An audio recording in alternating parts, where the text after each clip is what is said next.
Allahumma salli ala Sayyidina Muhammad wa ala ali Sayyidina Muhammad.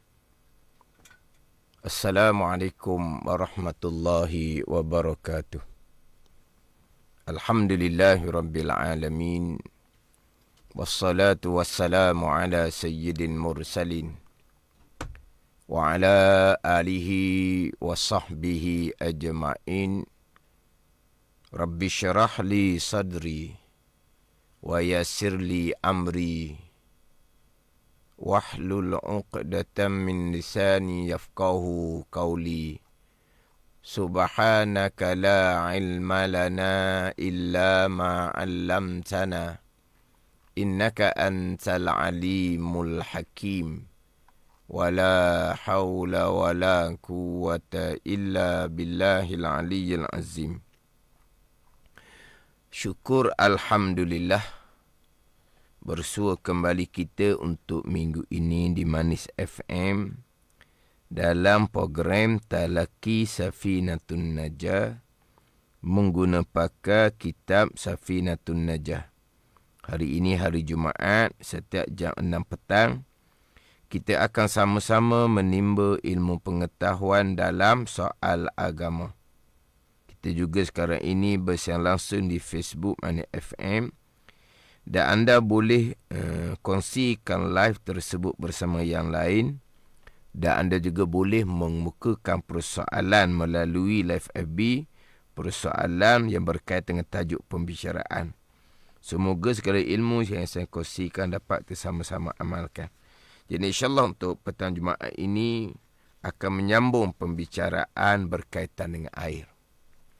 Yang mana pembicaraan berkaitan dengan air dalam kitab Safinatun Najah pergi kepada pembicaraan air yang sedikit, apabila jatuh najis padanya, air tersebut akan dihukumkan najis walaupun tiada berubah. Adapun air yang banyak ni sampai sukatan 2 koloh dalam lingkungan 230 liter. Bila jatuh najis ke dalam air yang banyak tadi, air tersebut tidak akan dihukumkan najis. Melainkan kalau air yang banyak tu jatuh najis, tiba-tiba berubah air, sama ada berubah rasa dia, warna dia, ataupun bau air itu berubah dengan najis, barulah air yang banyak tu dihukumkan najis. Itu pembicaraan dalam kitab Safinatun Najah. Jadi saya masuk minggu lepasnya pembicaraan berkaitan dengan pembahagian air.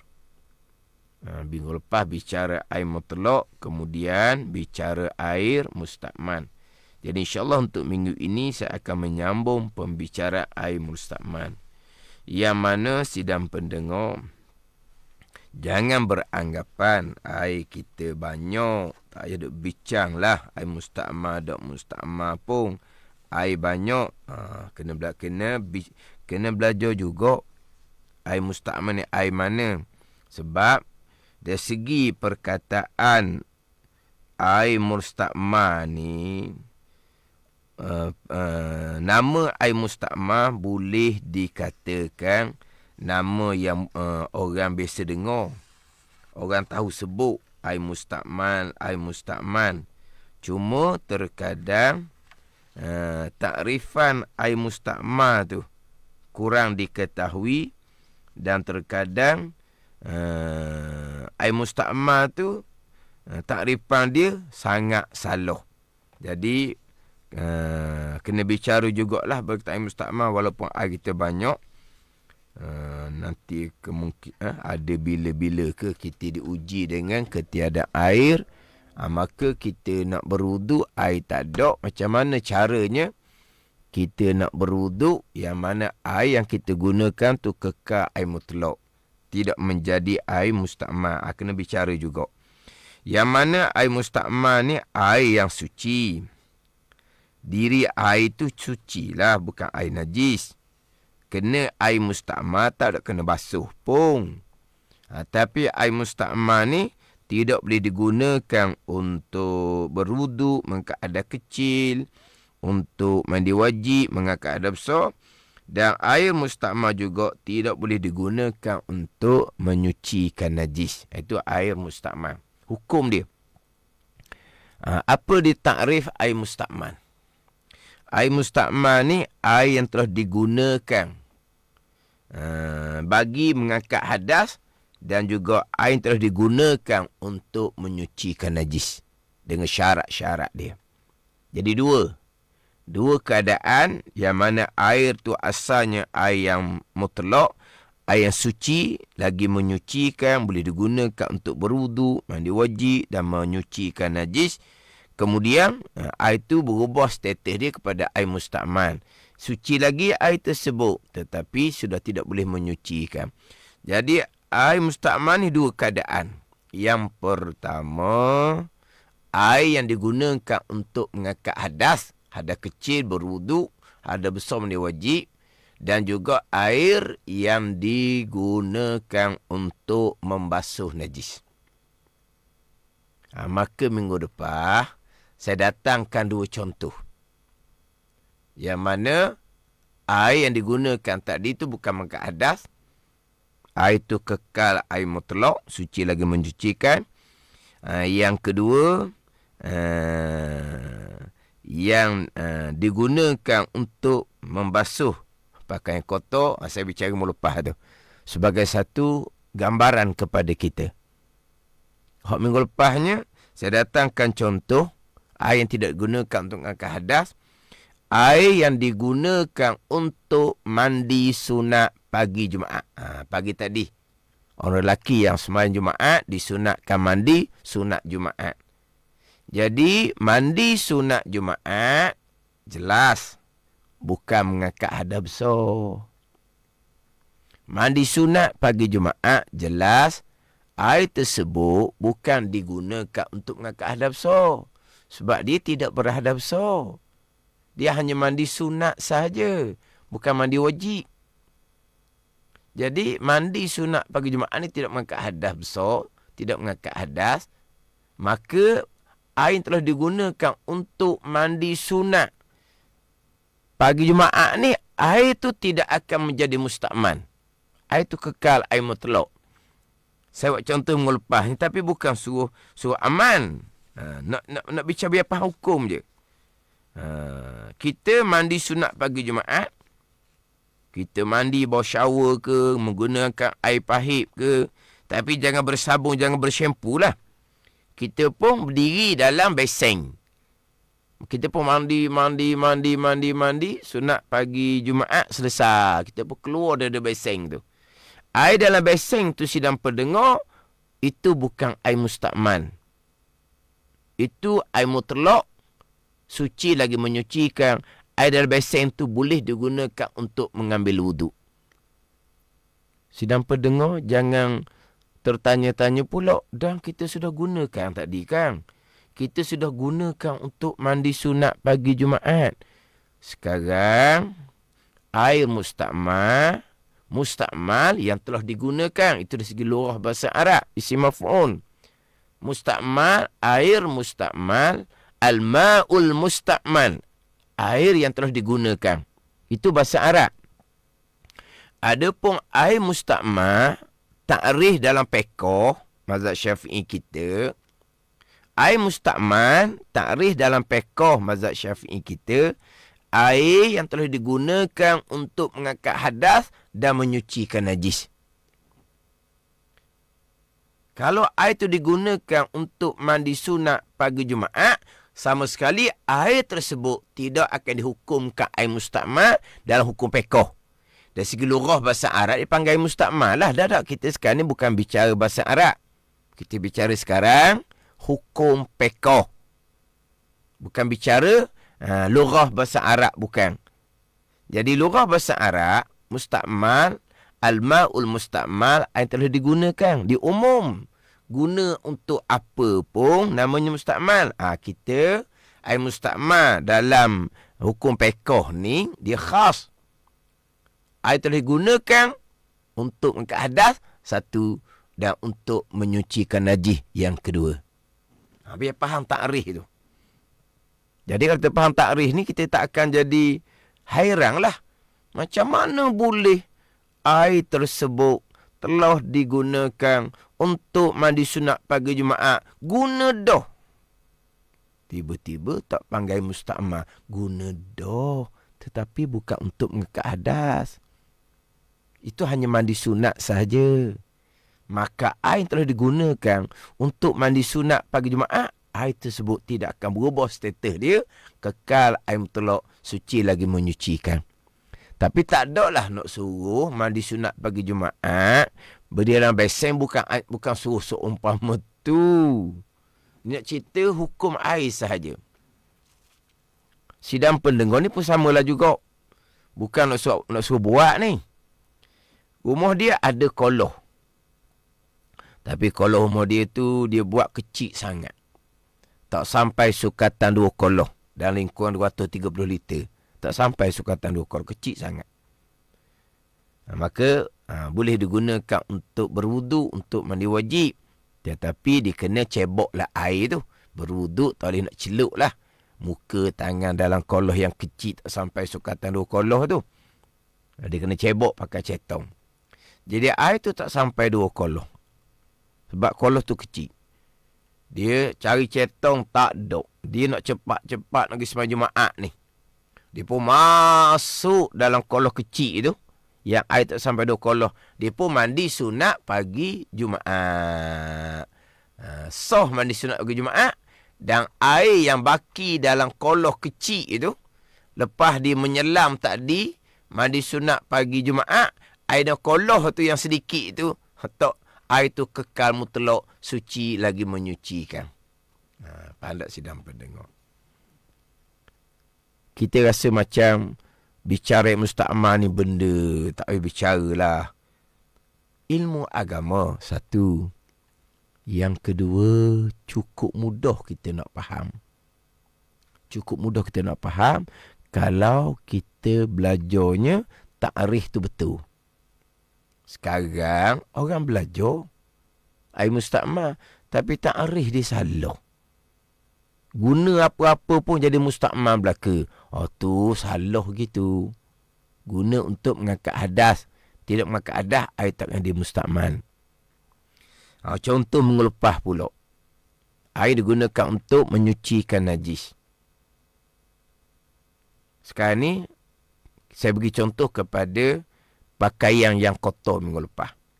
Sekarang, kita ketiada air contohnya. Kita minta berlindung lah. Jadi macam mana air yang dicatu ni. Air nak makan lagi airnya. Jadi air terlampau sedikit.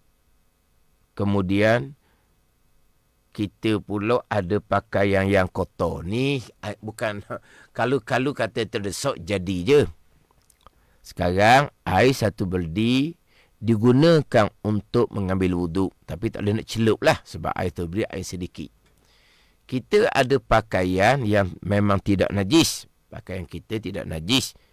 Tapi pakaian kita sudah berbau busuk. Kita bekerja dari pagi pakai petang. Jadi baju kotor busuk bukan najis. Seluar kotor busuk bukan najis. Dia ambil baju kotor yang bukan najis tadi. Dia ambil seluar kotor yang bukan najis tadi. Dia pun masuk dalam beldi yang air itu digunakan untuk berwuduk. Dia masuk dalam beldi. Dia pun sentar. Hilang busuk. Dia pun perah. Dia pun jemur baju dan seluar dia. Suci ke baju seluar gitu? Baju tu suci daripada awal. Sebab dia tak najis. Dia hanya kotor. Seluar tu suci daripada awal. Kerana dia bukan disuci dari awal, bukan najis pun hanya kotor. Macam mana dengan air dan beldi itu? Kekal air tersebut air mutlak, masih lagi boleh digunakan untuk mengambil wuduk. Kan sidang mendengar? Kita guna dah air tu untuk basuh baju dan seluar. Basuh baju kotor, basuh seluar kotor, bukan najis. Air musta'mal yang digunakan untuk mengangkat hadas dan menyucikan najis. Jadi baju kotor bukan najis. Seluar kotor bukan najis. Air yang sedikit didatangkan baju kotor, air yang sedikit dan berdi, didatangkan seluruh kotor. Sama sekali air dan berdi tersebut kekal air mutlak, suci lagi menyucikan. Macam mana sidang pendengar? Mudah je ilmu. Simple je bicara air musta'mal ni. Tapi tak belajar lah. Belajar pergi faham kod lain. Macam sebut ngelupah lah. Salahnya pemahaman, masuk jari sebatang dalam cetong, air jadi musta'mal dah. Oh, tu bukan sidang pendengar. Tu bukan. Sidang pendengar, ini hak salah faham ni. Dia cetong, gayung dia panggil cetong, gayung mana hak bahasa standard wallahu alam lah. Gayung ataupun cetong. Cetong ni ada tempat megang sebelah luar. Dia ada panggil apa? Takar dia panggil. Dia panggil takar. Ni, dia ada megang sebelah luar. Cetong bulat ni dia ada megang sebelah tengah. Dia ada megang sebelah tengah. Dia ada megang sebelah luar. Dia ada takar dia tu, sebelah luar. Dia panggil takar ke apa sebelah luar. Hak tu tak ada using lah tunya. Sebab jari tak akan masuk dalam cetong sebab megang di sebelah luar. Kena pula cetong bulat megang di sebelah tengah. Apa anda sedang pendengar? Megang sebelah tengah. Ni hak salah faham ni. Cetong gitu, dia tak pegang, tangan dia tak pegang, dia megang tengah tu. Sebab jari akan terselam, lima batang jari akan terselam dalam cetong tu. Dia pegang tapuk. Ni, tak reti belakang ni, salah faham belakang ni. Salah faham belakang. Nanti kalau dia pegang cetong tu kan, jari 5 batang masuk. Takkan jadi musta'mal dah cetong tu. Pandai ni. Takkan jadi musta'mal dah cetong tu. Melainkan kita akan bicara nanti selepas basuh muka, ni fardu wuduk, nak basuh tangan tu macam mana tu, itu cerita lain, nanti saya akan cerita kemudian. Begitu juga sidang pendengar, itu cetong megang sebelah tengah. Sama juga dengan timba. Timba, walaupun timba telaga mungkin kurang dah sekarang, timba pun mungkin kurang kita tengok dah timba pun. Tapi orang kita kenal lah timba, walaupun kurang tengok dah timba ni. Jadi timba pun sama juga, kayu tu di tengah. Tempat megang timba tu di tengah. Dia pegang tapak timba, tak pegang megang timba kayu tengah tu. Dia kata masuk jari jadi musta'mal. Tak betul sangat-sangat sidang pendengar. Tak betul sangat sidang pendengar. Tu ada komen Mu'ani komen dalam FB ni. Mu'ani komen dalam FB, orang tu zaman itu pegang tapak timba. Orang tua zaman itu, zaman hari itulah. Pegang tapak timba, pegang timba sebelah bawah. Sebab kalau pegang kayu atas tu jari masuk dia musta'mal. Tak betul. Dululah, ni, dulu. Salah fahamnya obat timba ni lah. Seledah mandi. Bukan mandi wajib pun. Kalau mandi wajib pun, nanti saya akan sedikit ceritalah. Hak mengangkat adab besar pun, hak mula-mula je mengangkat adab besar, kemudian tu tak ada mengangkat adab besar dah. Hak mula-mula je dia musta'mal. Kadang-kadang mandi tu mandi kerana nak semayang je. Panah, nak semayang, mandi. Bukan mengangkat adab besar pun. Jadi, dia mandi sidang pendengar, selesai mandi. Bukan mandi wajib pun. Kalau mandi wajib pun, mandi sudah, air sudah banyak dah. Bukan air mengangkat besar dah. Air yang keberapa belah kali tak tahu dah. Jadi, selesai mandi, dia pun ambil wuduk. Ini, salah belaka lah ni. Salah belaka. Dia lepas daripada selesai mandi, nak ambil wuduk, dia pun tenggelamkan timba dalam telaga. Dia tenggelamkan timba dalam telaga. Tanda ni. Sebelum ditimba air, kerana panggil kara air. Sebelum daripada ditimba, dia apa? Dia timba air telaga tu. Sebelum ditimba, dia buat macam mana? Ni mungkin budak-budak muda tak nampak ni. Saya cerita contoh ni. Kalau orang tua-tua, mungkin teringatlah apa yang saya contoh ni. Macam cerita Mak Ani tadi lah. Orang zaman itu pegang tapuk timba. Tu orang lama dia tahulah. Orang muda mungkin tercengang jugalah. Sebelum dia timba air, dia buat macam mana? Air di tangan dia letak dahulu. Biar jadi air tu tak ada. Air di tubuh di dada dia ni, dia buat dengan tangan dia supaya air tu sudah tidak menitik. Tak ada. Selesai dia buat seumpama tu, timba tenggelam dalam telaga. Timba tu. Sebelum dia timba air, dia ambil tali timba, dia katok. Supaya tidak ada air yang bertitik melalui tali timba. Oh, tu bukan Melaka tu. Tapi tak apalah, itu tak ada dah timba sekarang. Tapi nak ceritanya, salah pemahaman. Sidang pendengar, orang dulu salah pemahaman. Itu dimaafkan pada syarak. Sebab orang dulu ni jauh daripada orang mengajar. Orang sekarang, kalaulah ilmu-ilmu asas fardu ain tidak dipelajari, maka tidak dimaafkan. Sebab sekarang ni, ilmu di hujung jari. Banyak macam sekarang ni. Selat talaki safinatun najah. Dalam radio ada. Di TV pun ada. Saluran 726 tu. Di TV melalui saluran 726.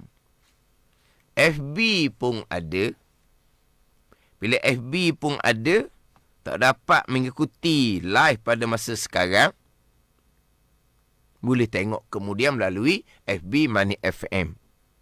Ilmu sudah terbuka sekarang. Langit sudah terbuka. Ilmu hanya di hujung jari.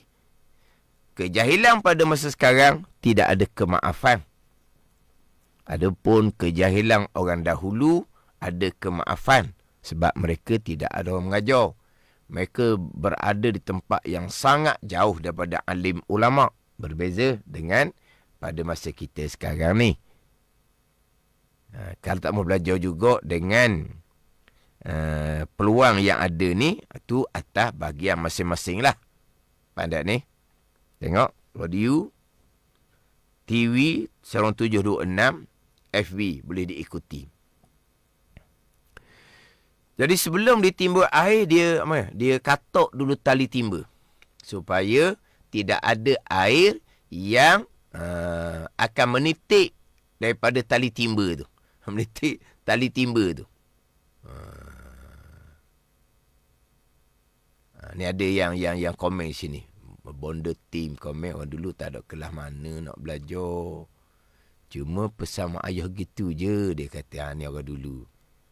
Orang dulu. Dia ada kekangan lah. Beza dengan sekarang. Jadi, dia pukul tali timba. Tangan dia ni tak ada air bertitik dah. Dada dia tak ada air bertitik dah. Macam mana dia timba air, sidang pendengar? Kalau ikut live FB boleh nampak lah cara saya buat. Macam dia timba air. Ikut live FB nampak. Dia ambil tali timba, dijauhkan daripada tubuh dia, dia angkat ni. Nampak tak kalau melalui live FB? Nampak lah tak? Dia timba jauh daripada tubuh dia. Dia timba air. Pandai ni. Kedai FB pun tak nampak saya buat. Dia timba sampai atas. Nampak FB. Timba. Takut ni air tubuh bertitik dalam timba. Habislah tali timba. Dia tak akan pegang takar timba, kayu ada tengok timba tak akan pegang. Lepas dia habis tali timba, dia pun sambuk pegang sebelah bawah timba. Dia pegang sebelah bawah timba.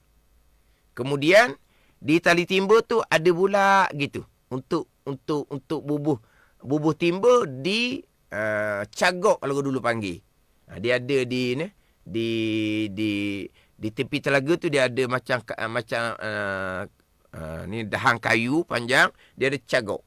Orang panggil apa cagok tak tahulah. Tali timba tu busi tu. Dia tak pegang takar, megang timba tu. Lepas duduk di cagak tu, barulah dia pegang tapak timba untuk berwuduk. Tu bukan belaka. Tu bukan belaka. Tak payah buat gitu belaka tu. Tu tak payah belaka. Dah masa timba air, bertitik air tangan. Ada kata sini, macam tarik wow dia kata. Tak tahulah. Tak tahulah. Saya tunjuk tadi. Macam tarik benang wow dia kata.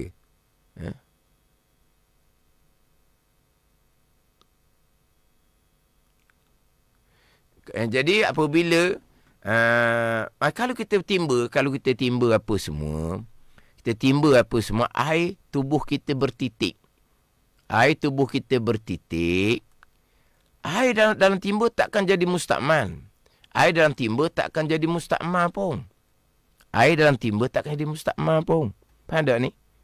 Kemudian air timba tu ada turun dalam timba pun takkan menjejaskan air dalam timba, takkan jadi mustakmal.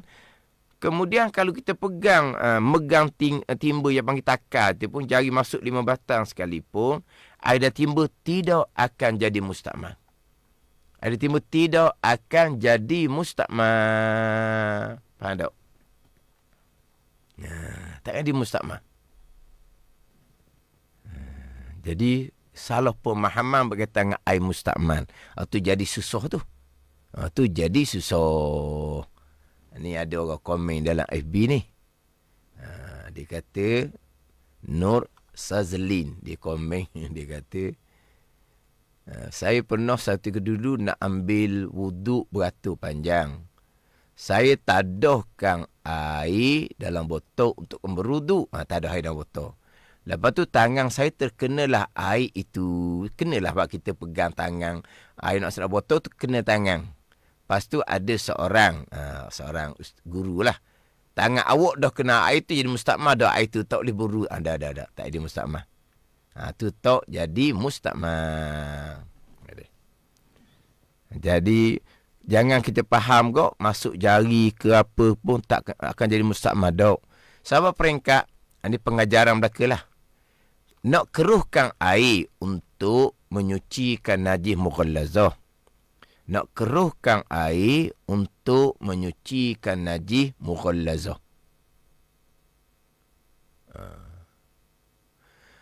Apabila kita nak keruhkan air, kita kena masuk tanah ke dalam. Jadi kita nak keruhkan air tu, ada yang ajar dia kata guna kayu untuk kucar air tu biar dia keruh. Jangan kita keruhkan air tanah dalam berdil lah, dah cetong lah contohnya, untuk menyuci dan melalui. Jangan guna tangan. Kita ambil tanah, kita masuk ke atas dalam berdi ke untuk keruhkan air, atau dalam cetong ke untuk keruhkan air, kerana untuk digunakan mencuci najis mughallazah, anjing dan babi. Kalau masuk tangan, kita pun keruhkan air dengan tangan menggunakan tangan, jadi mustakmal sebab masuk tangan. Tidak jadi mustakmal. Masuk tangan, masuk kaki, masuk orang seorang pun tak akan jadi mustakmal. Mustakmal air yang digunakan untuk mengangkat hadas dan menyucikan najis. Dia gitu. Ni saya datangkan contoh-contoh lagi ni. Saya datangkan contoh biar kita terbuka. Jelas-jelas salah pemahaman. Akhirnya kita menyusahkan diri kita sendiri. Kita pergi kepada air yang digunakan untuk mengangkat hadas. Air yang digunakan untuk mengangkat hadas ni saya nak mulakan dengan mengambil wuduk.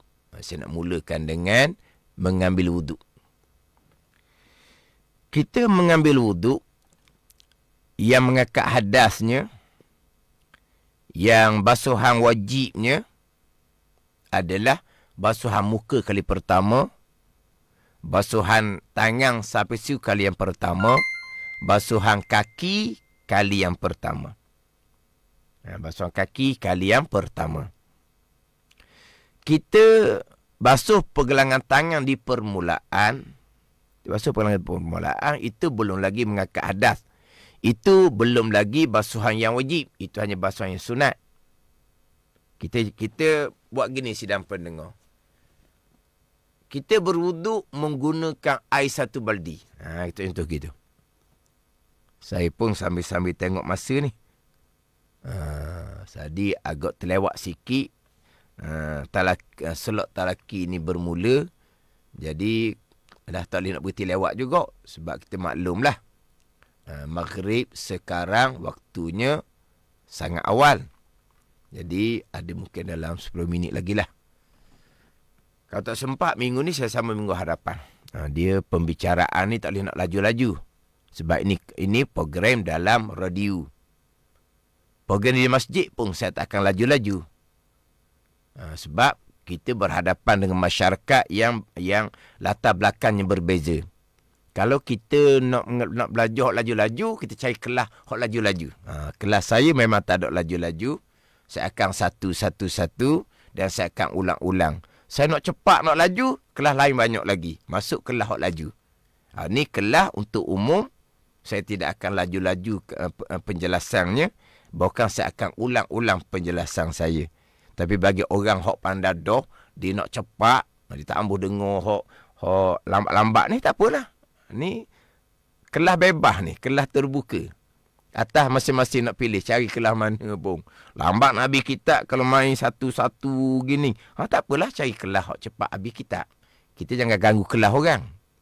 Dia nak belajar ni ada adab-adab dia juga. Saya pandang kepada kelas umum. Kelas umum ni, kita kena penting umum lah. Bukan nak penting siapa-siapa. Penting umum. Ni tambahan pula. Selok talaki Safinatun Najan dalam radio sidang pendengar. Yang mengikuti itu segenap lapisan masyarakat.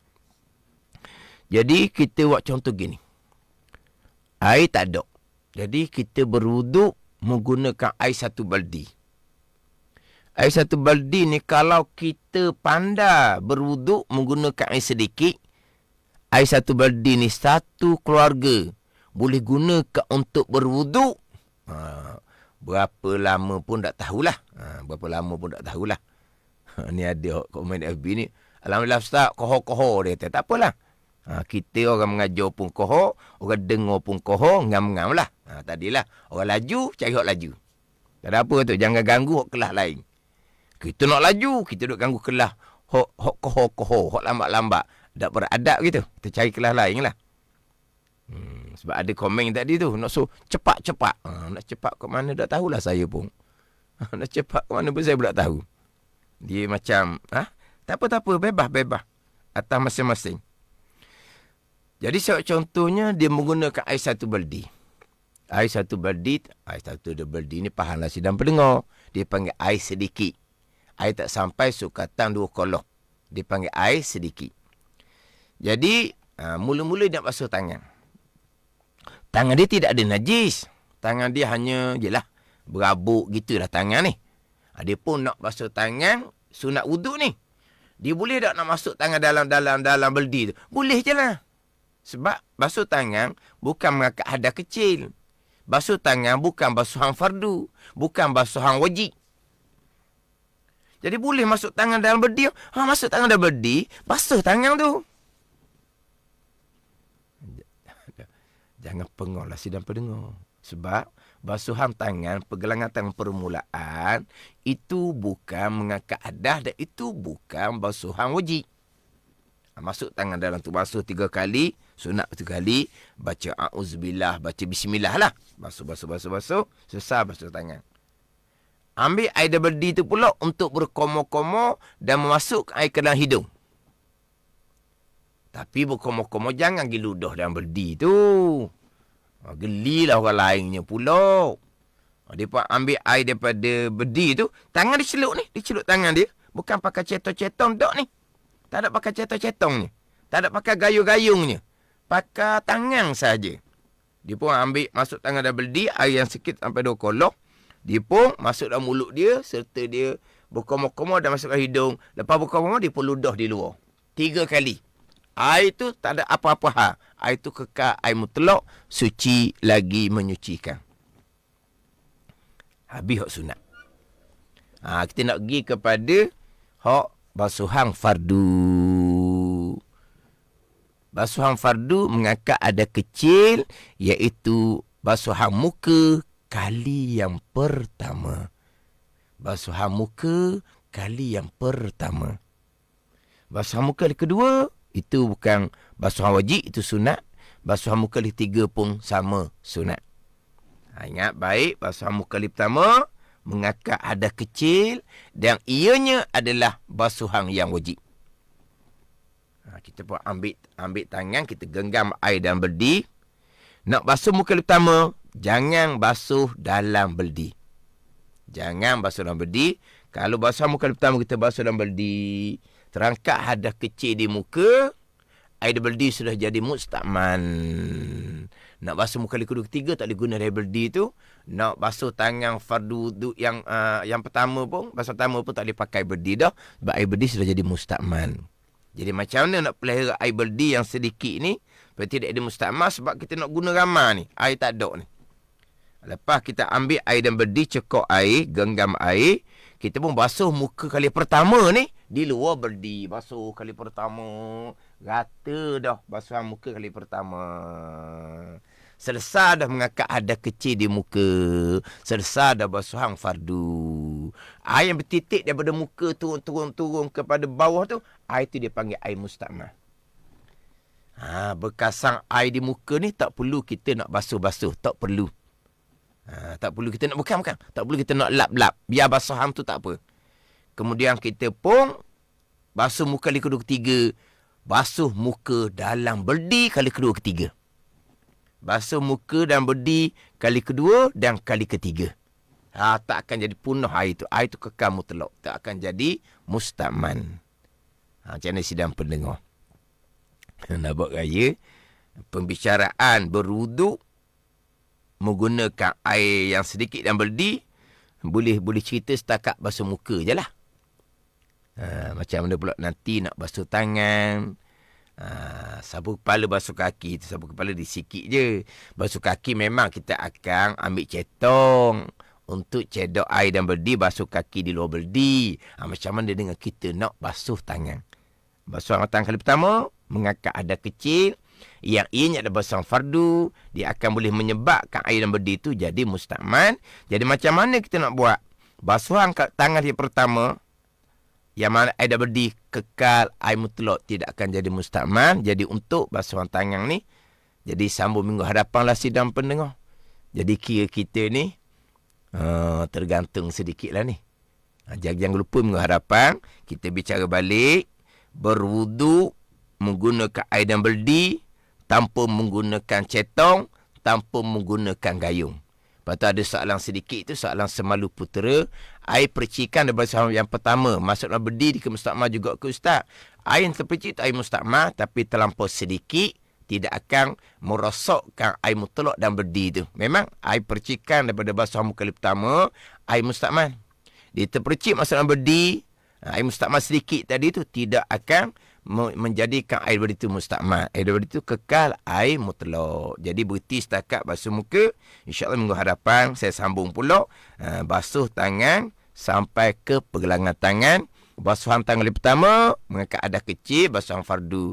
Basuhan tangan kali kedua ketiga dipanggil basuhan yang sunat. Wallahu a'lam. Bismillahirrahmanirrahim. Alhamdulillahirabbil alamin. Wassalatu wassalamu ala sayyidil mursalin wa ala alihi wa sahbihi ajma'in. Allahumma aftah alaina futuhal arifin. Allahumma allimna ilma akdamin wa fahimna famas sabiqin warzuqna ruqat talibin.